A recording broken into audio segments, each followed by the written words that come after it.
Well, hello. I'm here with Doug to talk about the Grateful Dead and other things. It's Friday, April 4th, 2025. And I'm going to start with this cheerful topic, people that would like to die. This turns out to be pretty interesting. Um, and I didn't know this, and I'm kind of glad to hear it. In Canada, they have, I knew about this. They had a really extreme assisted suicide laws. It's apparently quite easy to be assisted in suicide where people are beginning to think maybe they've gone too far. But in California, apparently it's pretty easy to get physician-assisted suicide now, which I'm sort of glad to see. Um, that's certainly probably what I would like to do. I don't really want to I'm getting older and sicker, and I don't, it's not going to happen right away, but I got friends that are older, and I know it seems to me like just an orderly, peaceful transition would make more sense than struggling for every last day of life at the end when you're miserable.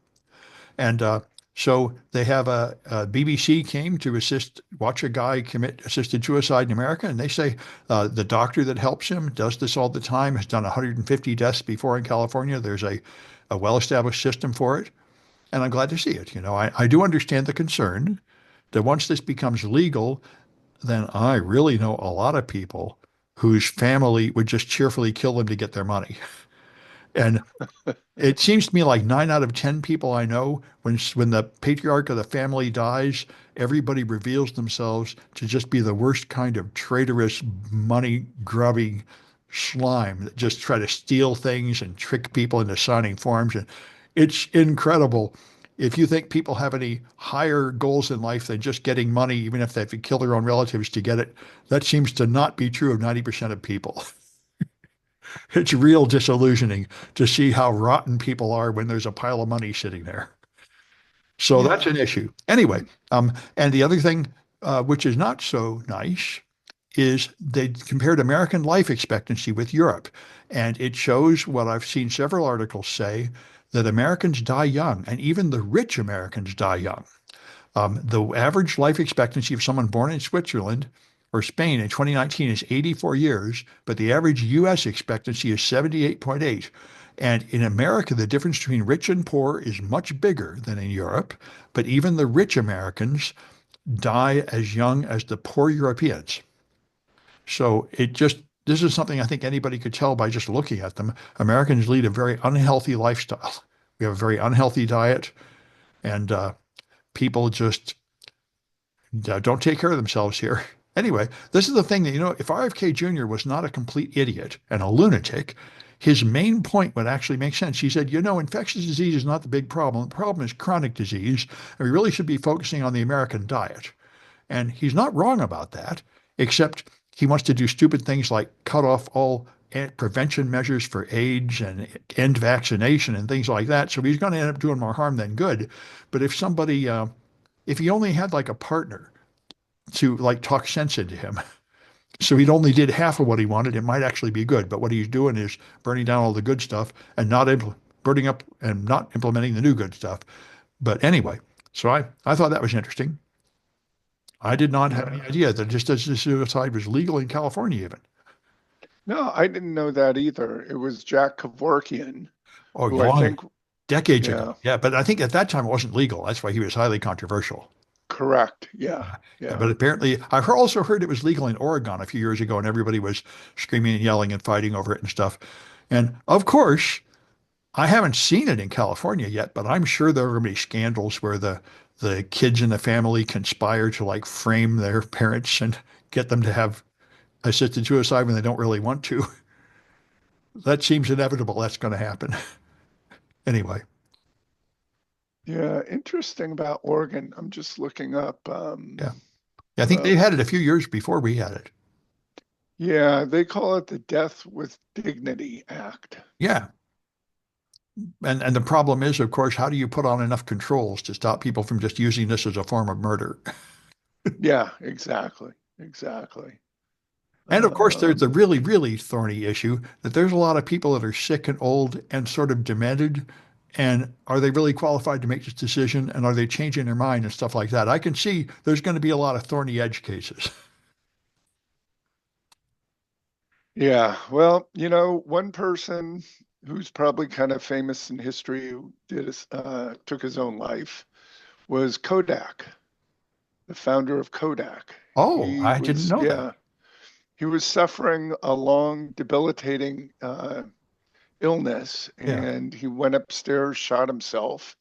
He was not married, and I'm not sure who he left Kodak to, Yeah, well, but I've always yeah, thought that sounds like a pretty good idea. I wouldn't want to suffer a long, debilitating illness, and just getting shot in the head is probably one of the most merciful ways to go. So, actually, that's not a bad idea at all. yeah, yeah, I mean, if I was in yeah, pain and it wasn't going to get, I went into surgery, and before I went in, they said, "Hey, somebody needs to decide what happens if you fall into a coma." And I said, "Oh, I didn't think of that." So after that, I told my friends, if there's a chance of me getting, if they think I'm going to get better, they can do anything they want, any kind of medical treatment. But if I'm not going to get better, just pull the plug. What the hell? And when I was young, I remember figured I'm going to die someday and this is intolerable. I must live forever. How can I tolerate this? And my friend that was like 85 said, I have no fear of death at all. And I'm there now. The fact is, I've seen life. I know what life is. It's not that great. It doesn't really matter. The end. I remember when I was young, I heard people like on Pink Floyd where the guy says, why are people afraid of death? You have to die sometime. Any time will do. Who cares anyway? There's no reason for it. And that sounded insane when I was young. And now that makes perfect sense. Like, yeah, yeah. This thing will come to an end. So what? Doesn't really matter. yeah, yeah. Something about getting older. Uh, I think because you've seen it all. When I was young, you imagined that the world holds these amazing, glorious things and this fantastic life that's going to be so great. When you've lived through it, you find out, well, it's all right, but it ain't anything to make such a big deal about. Anyway, so Yeah, interesting, huh? Well, here, let's kind of move on. oh yeah, it's not that. Interesting Yeah, topic. yeah, yeah. So So, what do you got? open, yeah, Open AI raises 40 billion. Did you catch that one? No, but in the land world, in the scale of AI, that doesn't even seem worth mentioning. That seems like not like the drop in the bucket for AI. Well, it's interesting that AI is still kind of alive and ticking, so to speak. I mean, I it guess. will be, but it's people are still looking to make money off it. Well, that reminds me. I done my Infosec. A guy tested DeepSeek versus Gemini, and DeepSeek is by far the winner. He did 9 types of prompts, including creative writing, real-world problem solving, and analytical reasoning, and DeepSeek wins all of them except coding, which Gemini could do better. So, just this whole idea that you need these giant data centers, I didn't know this. The reason DeepSeek runs on smaller hardware and is that it doesn't use all the weights for every calculation. Somehow it decides to only use about 10% of the model for each job. Somehow it decides which 10% of the model is relevant and doesn't run the rest. And that makes it run much faster and cheaper. So I don't know. This the whole idea of investing vast amounts for a powerful data center just seems to be the stupid way to go. The Chinese model seems smarter. Making a more intelligent system that doesn't require such expensive hardware seems to be the path forward. So, Sam, so it's SoftBank that's invested 40 billion, and now OpenAI, this is hard to believe, is worth more than McDonald's and Chevron Oh, yeah, combined. much more Yeah. than them. But I mean, I don't think it's worth more than Nvidia yet, but probably getting there. Yeah, well, Nvidia stock is falling Yeah, or because has been in the decline. that's because people are beginning to wonder if it's really worth spending 400 billion on a giant data center full of Nvidia GPUs. 6 months ago, everybody was sure that was the way to go, but after China rocked the boat with DeepSeek, everybody is like pulling back. Yeah. So, yeah. Okay. Okay. So, something interesting that China made a mistake over is when they built their data centers, Yeah. they built them closer to power supplies. Yeah, I You talked know, about that last time. oh, Yeah. did we? Yeah, Yeah, yeah. yeah, Yeah, that's right. China made another mistake there. They built a whole bunch of GPU-based data centers that are sitting empty now for the same reason. They were investing in the previous model where you just need a pile of GPUs instead of the modern model where what you need is to more cleverly use the GPUs you have. yeah, yeah. Yeah. All right. What other stories do you have? Well, There's an interesting story called "The Terror Is Real," talking about tech industry. Now, everybody is very, very worried about Elon Musk, what he's doing, destroying the government, and now Trump's tariffs, destroying the economy, and nobody dares to say anything. In fact, this guy published an article criticizing the Doge cuts, and then all these tech leaders made public statements saying, "You're terrible, you should shut up," and then they would send him private messages saying, "I agree with you, but I can't come out publicly and say that."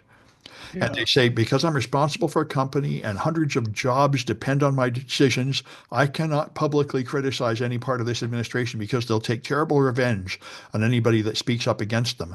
And that reminded me, that's why I feel like um, this, to some extent, this is just self-serving capitulation and cowardice. But to some extent, it's true. And that's why I feel like I really should speak up. And anybody that can afford to speak up should speak up. And anybody that can afford to protest should protest because so many people dare not. Many of my students are immigrants and they can't, they're hiding, hoping nobody will notice them. Yeah. And, there's just it's hard to take the step. And it's incredibly true. The Trump administration is incredibly vicious. And by the way, I was surprised. Lorraine Powell Jobs, the widow of Steve Jobs, is the owner of The Atlantic. And The Atlantic is about the only news organization that hasn't caved to Trump. Just like I can't think of a large college that hasn't caved, they've all caved. And it's hard to think of a tech company that hasn't caved. Every billionaire at every head tech company was on stage with him. They're all cheerfully going into the Nazi destruction of America. Just this is if every individual person just hides in cowardice, then he gets away with everything. Whereas if you would just band together like a union and stand against him, you would stop him. But nobody's figured this out except some of the lawyers. Some of the big law firms have in fact banded together and sued, although a lot of them just capitulated. But this is what Steve Bannon planned. He said you got to get muzzle velocity and make all these changes really fast before people can get organized to resist.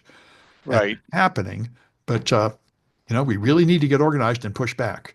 And so far, the street protests are working, and I think they're the only strong defense. They're getting bigger and bigger. The biggest one ever is coming this Saturday, tomorrow, I guess. Um, there are going to be marches everywhere and protests at every Tesla dealership and on government offices and everywhere. And I think that's really important. I think that's just like the companies should band together and push back, the people should band together and push back. It's the only way we're going to stop this madness. Anyway, Hmm. Yeah. Yeah. Yeah. Yeah. Yeah. Yeah. yeah. So anyway, Yeah. Well, yeah. along those lines, Tesla sales slump, and especially in Europe with all the protesting going on. Well, I think also, to be fair, the protests are a small consideration. The main consideration is that Teslas haven't innovated much, and there's new electric cars that are better and cheaper, or at least better, maybe not cheaper. But they say the competitive Tesla has not innovated. He only made three models, and he named them S3, X, and Y to be a joke, to look like sexy. Right. And then the Y is getting old, and there hasn't been a new one. The only new thing was the Cybertruck. And boy, I just read an article scathing about the Cybertruck, saying the Cybertruck now is the worst car model ever invented. They say it's lost more than the Edsel, lost more than all the famous rotten cars. They talk about previous disastrous decisions, like the DeLorean was apparently a disaster, drove the company into bankruptcy because he made a stainless steel exterior, which they say everyone's learned from that never to do that until Musk came along and tried to make another car with a stainless steel exterior. Apparently, there are very good reasons not to do that. And he made huge projections and made a special factory so he could make 250,000 Cybertrucks a year, and he only sold like 40,000. And the sales are dropping, and they're just piled up in the lot sitting there. They're just going to end up junk. Nobody wants them. And anyway, it's interesting to read. And he went to an investors meeting when this started, and he proudly said, "I do zero market research. I don't need any market research."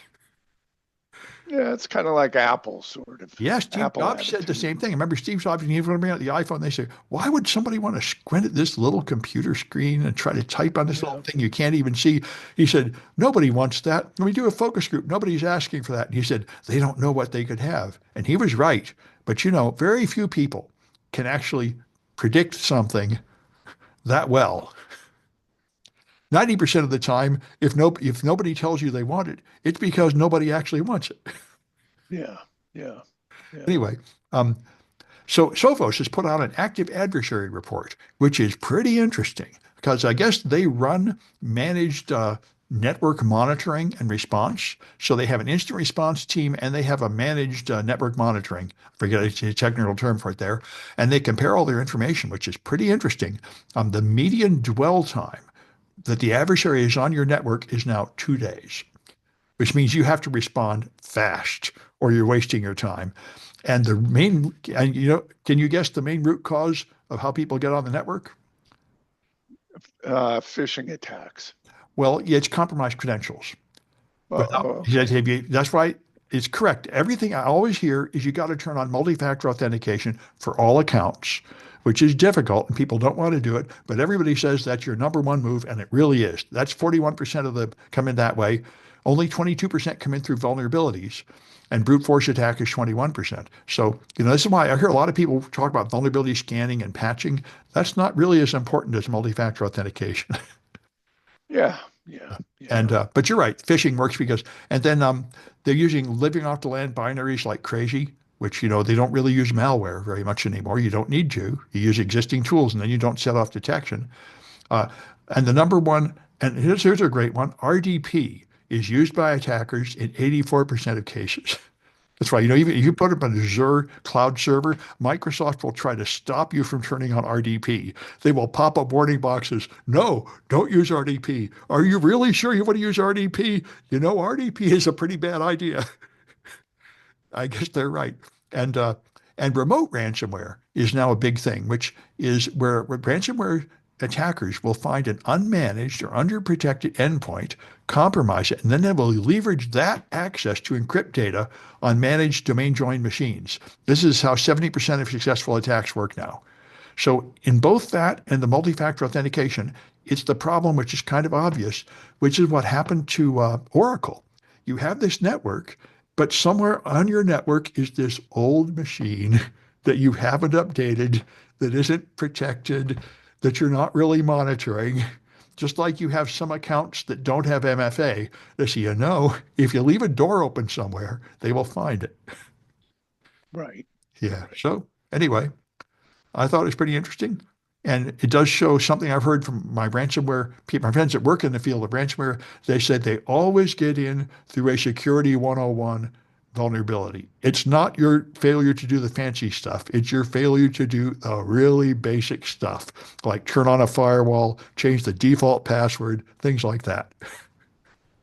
Yeah. Yeah. So I got one for you, Sam. This just kind of popped up.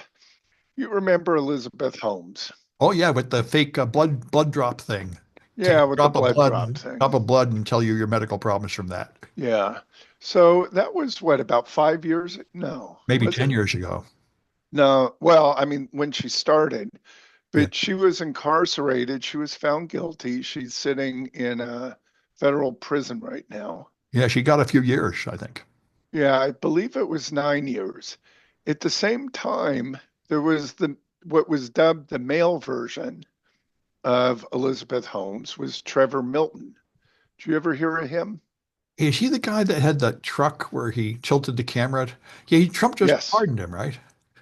Yeah, so let me Yeah, yeah, you're right. So let's kind of go through the story. yeah, So Trevor Milton decided to take on Tesla by forming a company called Nikola Trucks, right. and it's located in Arizona.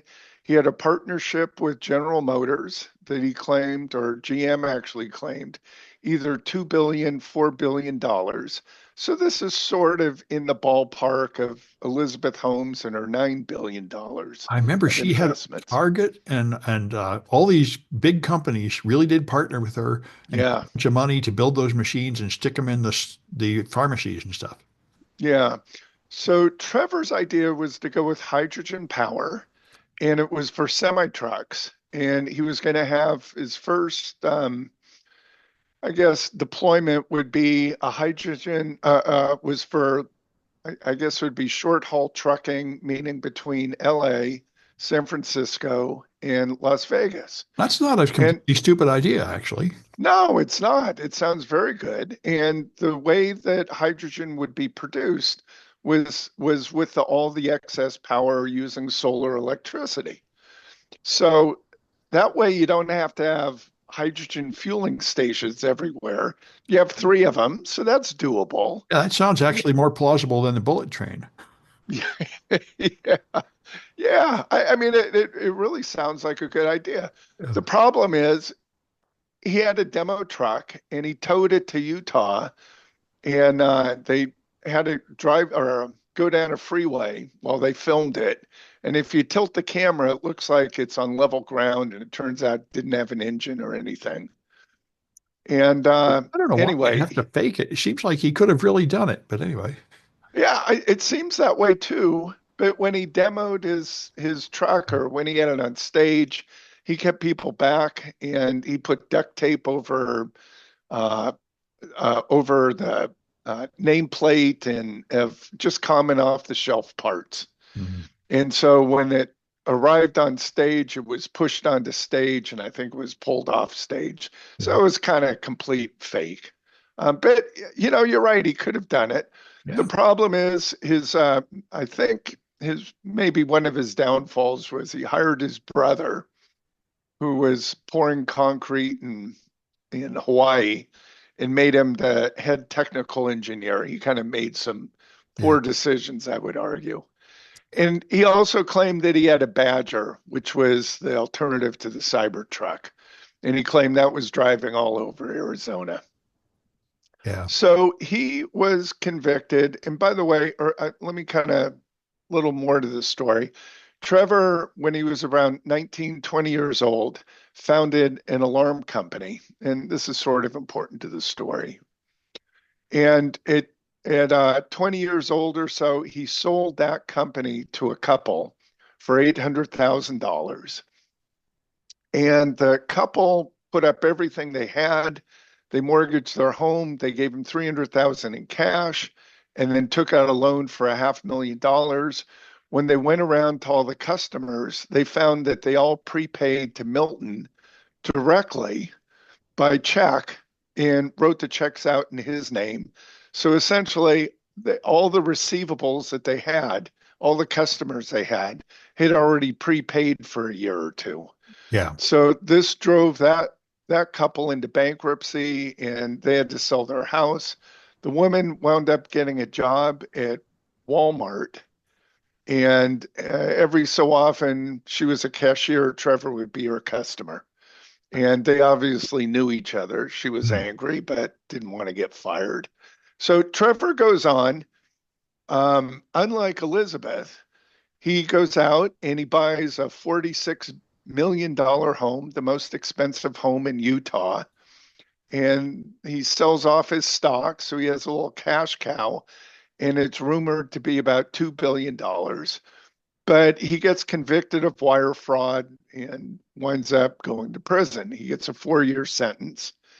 And while sitting in prison, he decides in uh, October, November 2024, to support Trump with a $1.7 million investment. Yeah. Million, right? To Yep. his campaign, not investment, Yeah. contribution, my mistake, Yeah. Yeah. to his reelection campaign.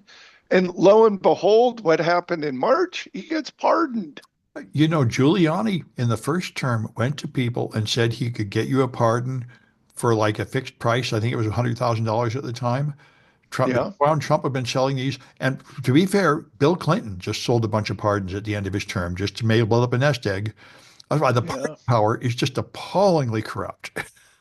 Yeah, I don't get it. And Trevor, not only did he make that couple, homeless or had to sell off, there were a lot of investors, same thing. And I think Elizabeth Holmes, I'm not sure that she went after the small people, if you will, smaller investors.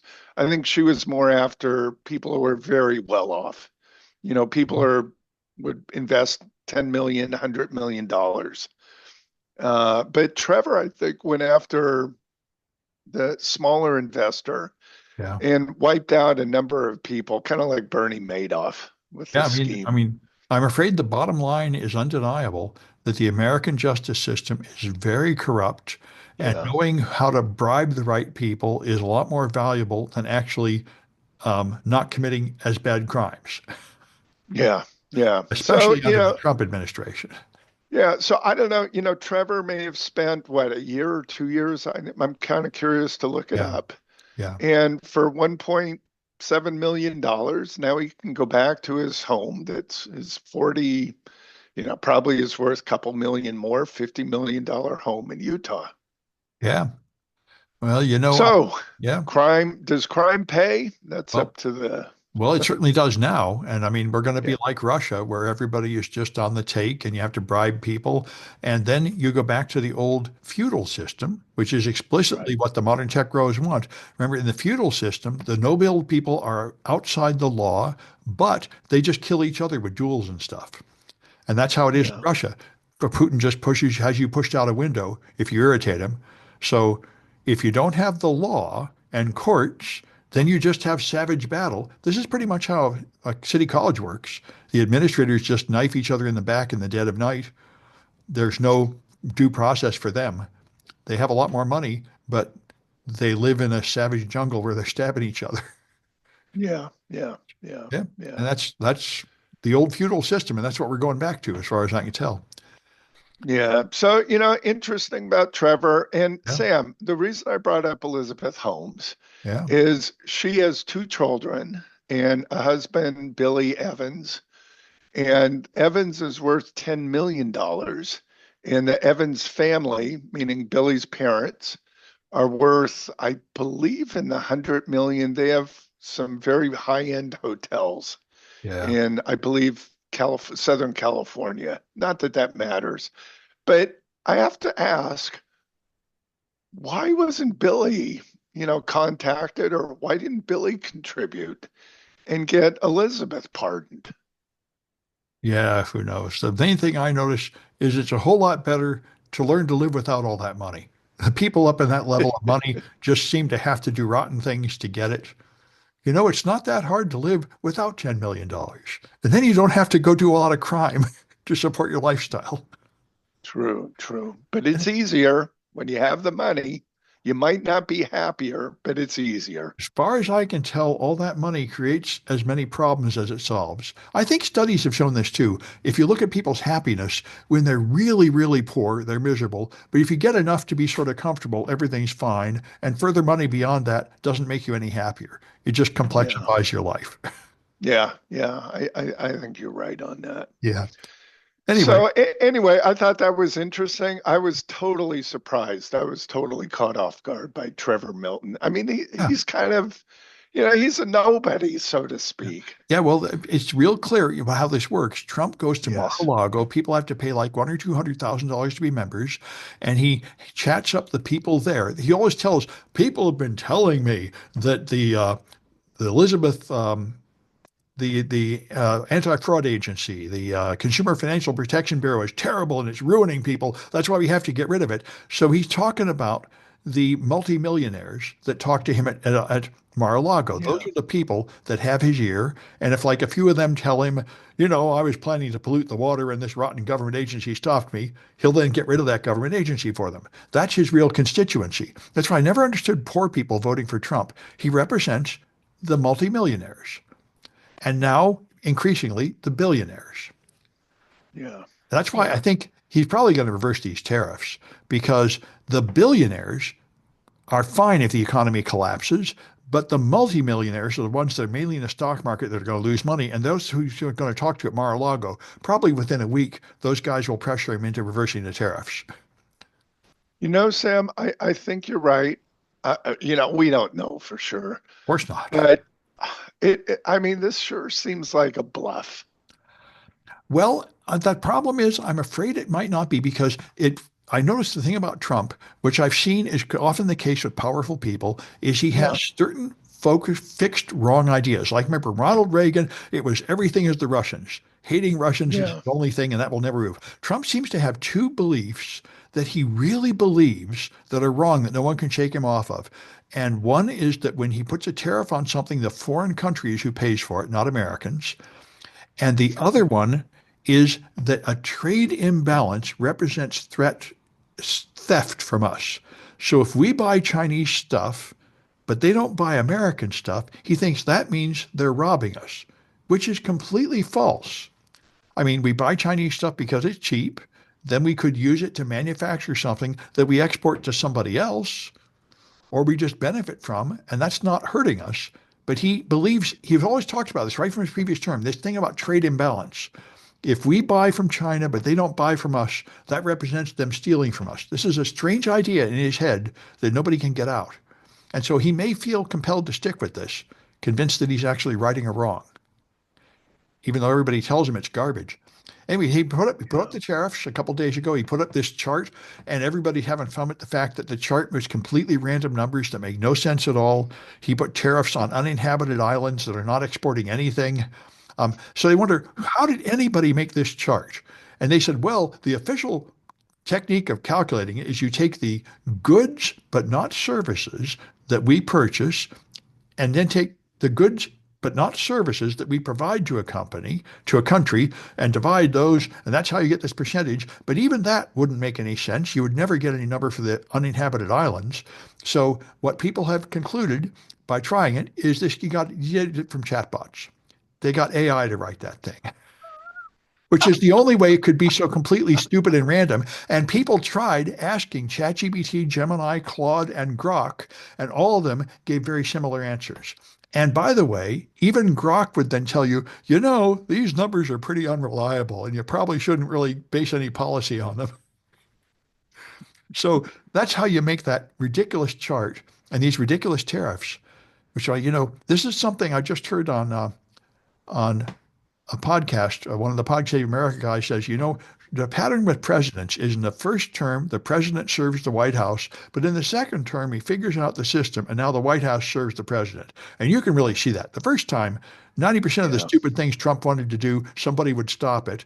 Now, nobody questions anything, and whatever he says, his word is law. So we get the full blast of his unbridled stupidity. Yeah. Yeah. Yeah. Yeah. Yeah. Yeah. And he's like the classic dangerous boss. He thinks he knows stuff that he doesn't know, which, by the way, is what's happening with Doge. People are very concerned about Doge because Doge has said, Social Security, those idiots using COBOL, we're going to rewrite it all in Java in just a month or two. And people say, and they say, I learned COBOL. I've been teaching COBOL. COBOL has its virtues. They said, COBOL isn't as stupid as you think it is. And government is not as simple as you think it is. You can't just take a couple of teenagers and say, oh, write something in Java. Ask AI to write it for you. It'll be fine. It's Yeah. not going to be fine. So Yeah. yeah, Yeah. they're burning down Social Security and they're going to replace it. And by the way, I think they're using AI at all the stages, which is why they keep firing the wrong people. They keep firing people and then trying to hire them back because I think they're just using AI. They're asking a chat bot, uh, what are the 20% of people we can fire from the Department of Health? What are the best people to fire? And it just spits out some garbage and they just go with that.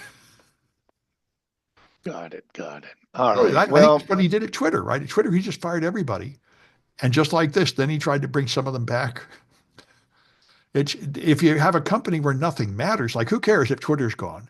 It doesn't really matter. But if Social Security is gone, people are going to mind that a little more, I think. yeah. Yeah. Well, yeah, you could save money by not paying them for Yes, Social Security. yes, and of course, since the right's real goal is to just end all government services entirely, they just want to go back to the 1890 when we didn't have any welfare, no income tax, nothing.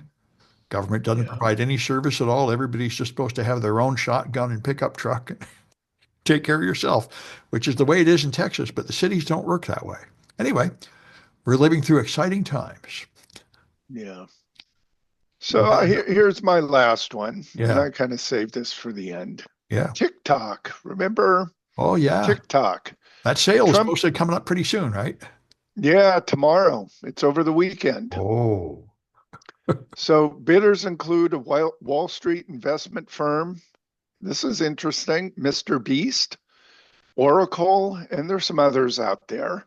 And it looks like Oracle's the strong winner right now. We're not sure though. Oracle certainly has the money, although they're in the midst of a huge scandal with their breach. they got breached and they've just been lying about it for like 3 weeks.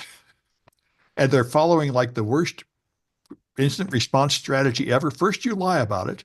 Then, when you can't lie anymore, you admit just 10% of it. Then, when you can't lie about that, you admit another 10%. So the scandal just goes on and on and on and on, Whereas, the only way to handle a scandal is to come clean right away.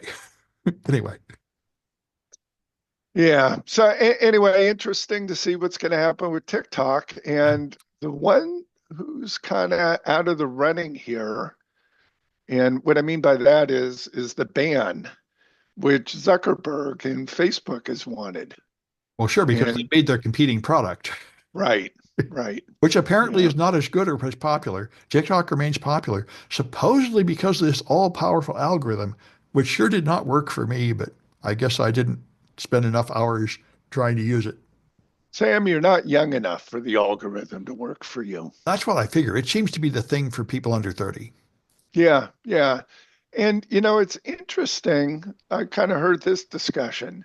Supposing Wall Street, Mr. Beast, Oracle, buys it, what exactly are they buying? Will they also get the secret sauce, meaning the algorithm? Yeah. And is the algorithm really that special? That's what I wonder. I mean, they already have Yeah. algorithms on YouTube and Amazon predicting what you want from your previous actions. How hard can it be? I mean, whatever you looked at the previous one, find another one like that one. That seems like a really rudimentary AI task to me. But nobody can reproduce it. Well, maybe there is something. Well, let me rephrase that. Yeah. If people have reproduced it, they're not getting the success.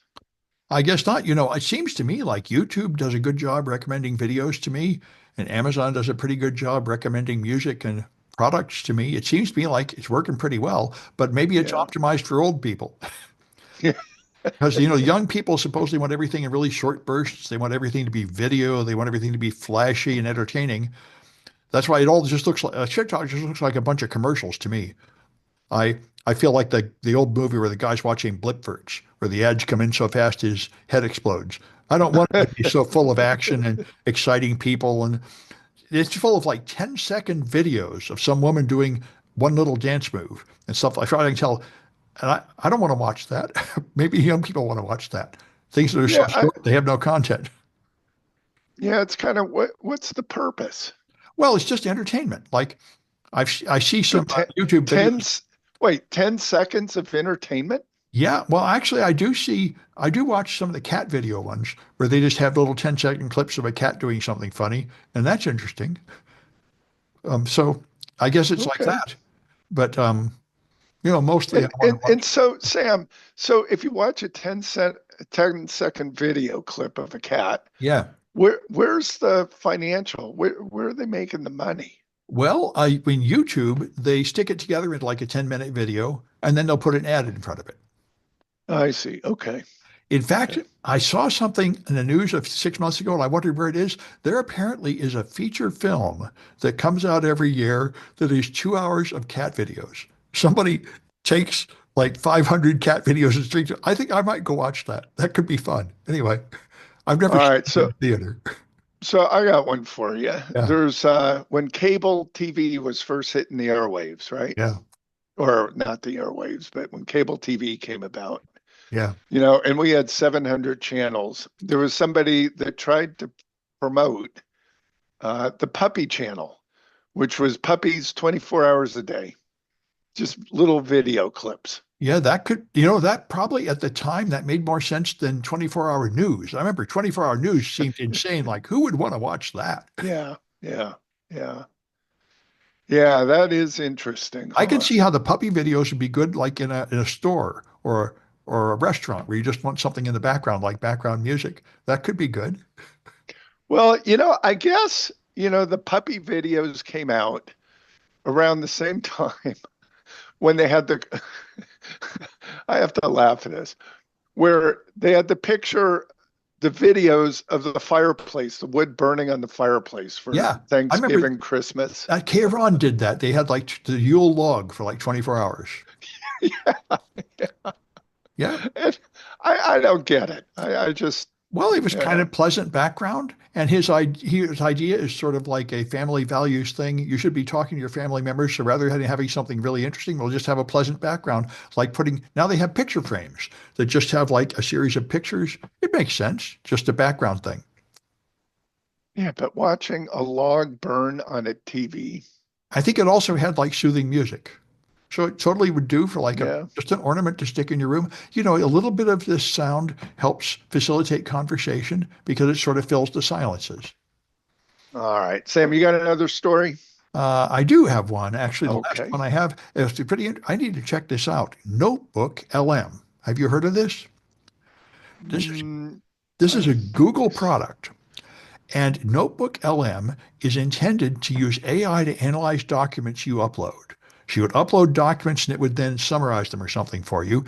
And now they uh, added a feature where you can say, instead of me uploading documents, go look on the internet and learn about this topic and then summarize it. So it'll write sort of a textbook for you on any topic or a summary, which actually sounds pretty valuable.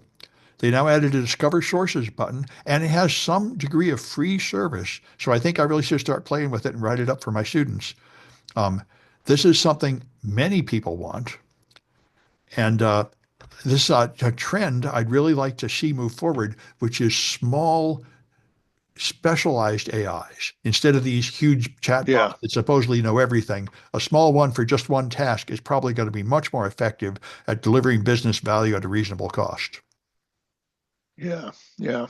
And Okay. that's a very common one. Like, a matter of fact, I know when I do Policy Security Weekly, we have a link to an article, and then we have a little summary that you can look at when you're doing the podcast. Like, I write them up for this podcast. I write up like a couple sentence summary of each article, and I do it by hand, but Paul uses AI.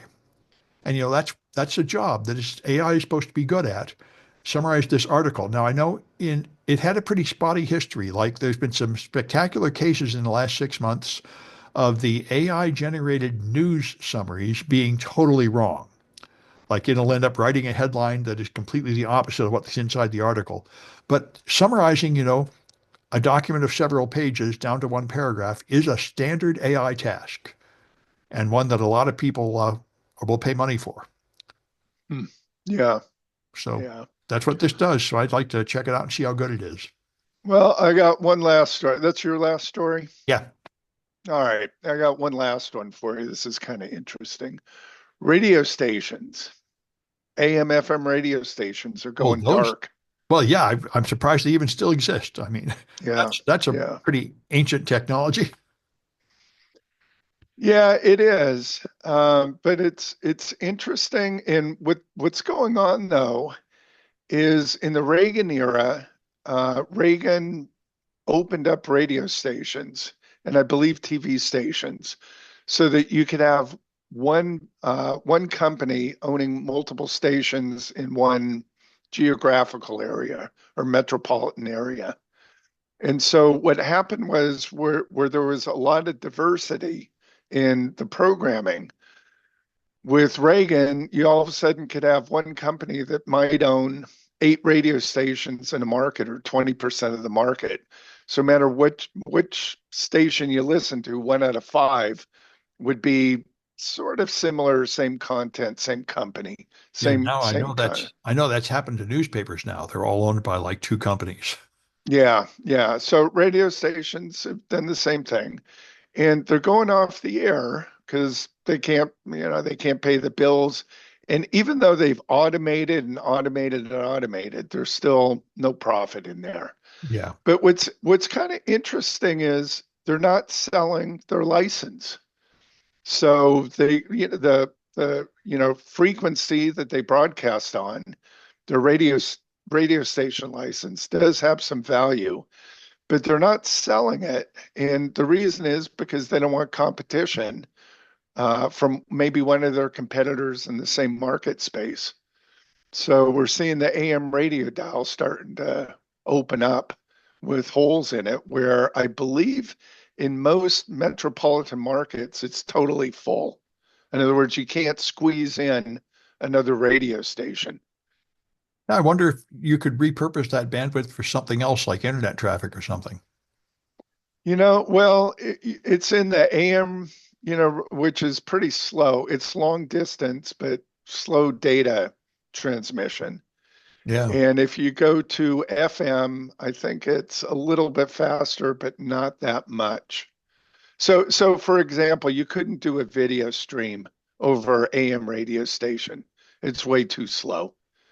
Yeah. And FM, I think you might get, I'm guessing, but maybe like 12 frames a second.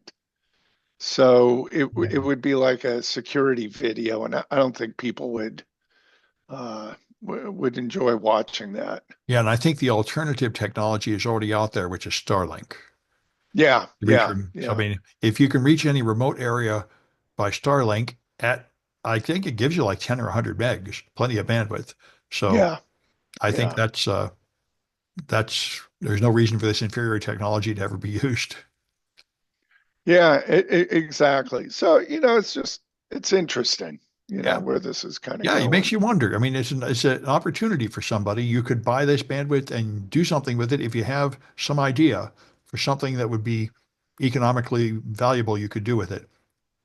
Yeah, but then the other issue that we're running into is electric vehicles. The AM radio dial is missing and it's only FM. And the Yeah. reason that they're doing that is because there's too much static, too much interference uh, I from the remember electronics. AM radios used to be required, but I think not anymore. Well, the I don't know, the American National whatever Broadcast Yeah. Association is trying to make Congress lobby to make AM radio mandatory in cars, but Yeah. Tesla already blew that one, and other vendors, other car manufacturers are following suit. I Well, think the cost estimate would be around $500 additional per car for all the circuitry to be added to filter out, to allow the AM station to come through. that's totally not worth it. I remember 10 years ago, my radio broke and I just put Yeah. in a Bluetooth speaker and I play podcasts and I don't miss it. So, See, there you go, right? There are other forms. yeah. And I don't think people really get news. The only reason you'd listen to radio is, same for TV to a certain degree is live sports events. Yeah, that's true. But these days, I think everything has to have video.